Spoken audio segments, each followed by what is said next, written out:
Oh, obat iya kolesterol. iya. Tapi think about kolesterol itu 80% tuh genetik, Bang, bukan dari yang kita makan. 80% Oh, tuh dibikin sendiri sama badan kita si LDL itu. Jadi oke. untung-untungan gitu. Banyak orang yang kayak Bang Radit kan, kayak nggak gemuk juga gitu, tapi kolesterolnya tinggi. Ya karena 80% tuh dibentuk sama badan sendiri. Jadi dari Hmm. ngejagain makan tuh sebenarnya cukup susah juga untuk orang yang kayak gitu. Gitu dan ya Nah, emang butuh obat. Mereka mau naikin otot supaya hidupnya kayak quality of life-nya lebih bagus gitu. berarti banyak banget orang yang nggak sadar pentingnya ngebangun muscle dan baru nyesel di umur 60. Benar, Bang. Soalnya di Oh, atas umur 30 tuh muscle kita turun 1% per tahun. Turun 1%, 1%.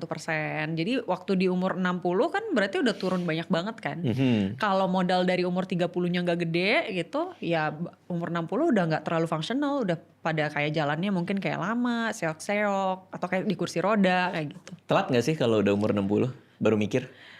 Ya sebenarnya better dari umur 30, tapi bukan kayak berarti Telat. nggak mungkin juga gitu daripada nggak sama sekali kan. Lumayan susah dan gak jadi attention orang sih Bang Banget sebenarnya. sih. Terutama perempuan ya. Karena kan kita kadang mikirnya yang penting kayak langsing gitu, slim Hmm. kan. Tapi ternyata banyak yang skinny fat gitu. Lemaknya tuh banyak, terus ototnya kecil. Tapi beratnya kecil juga. Jadi nggak kelihatan kalau dia tuh sebenarnya kayak apa ya fatnya banyak gitu nggak kelihatan.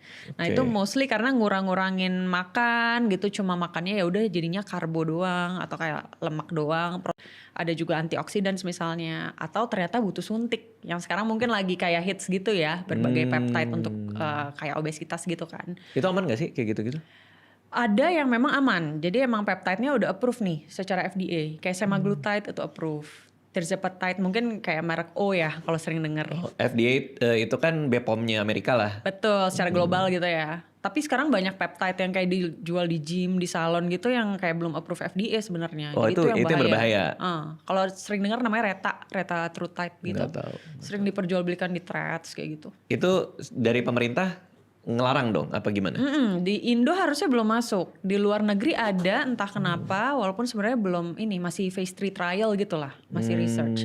Tapi Hmm. udah masuk di Indo dari hidup aja gitu ya. Ah, Tapi ah. kayak muscle-nya nggak terlalu berfungsi gitu. Nah itu Oke. glukosa bisa. Nah ini bodoh-bodohan aja nih. Ah, Bodoh-bodohan aja ya. Ini kebanyakan baca novel science fiction nih. Berarti bisa nggak kalau manusia hidup dari infusan? sebenarnya bisa. Ya, kalau gizinya ditaker-taker gitu? Sebenarnya manusianya masih sadar padahal ya. Kayak kita Iya masih kayak sehat di. sehari-hari cuman gak usah makan gitu, infus gitu. Cuma gini, kalau infusan itu dia iya nutrisi, tapi Heeh, dia jalurnya kan beda, nggak lewat saluran cerna kan. heeh. Jadi kayak peregangan lambung yang bikin kita kenyang itu nggak ada. Terus kayak untuk nge-reflect untuk lapar kenyang, hormon ghrelin, hormon leptin itu nggak ada. Jadi biasanya walaupun kita diinfus, tapi kita nggak tahu kita lapar atau kenyang tuh nggak bisa bedain. Jadi tetap ngerasa Oh. lapar lah in general sebenarnya. Dan Karena- mungkin kalau kayak gitu jadi ada banyak fungsi-fungsi badan yang jadi rusak kali ya. Karena kan trigger Betul. lapar jadi nggak berasa apa segitu kali ya. Benar, karena basically Nggak dia sehat ya. nge-bypass semua saluran cerna kan. Jadi iya Oh. ternutrisi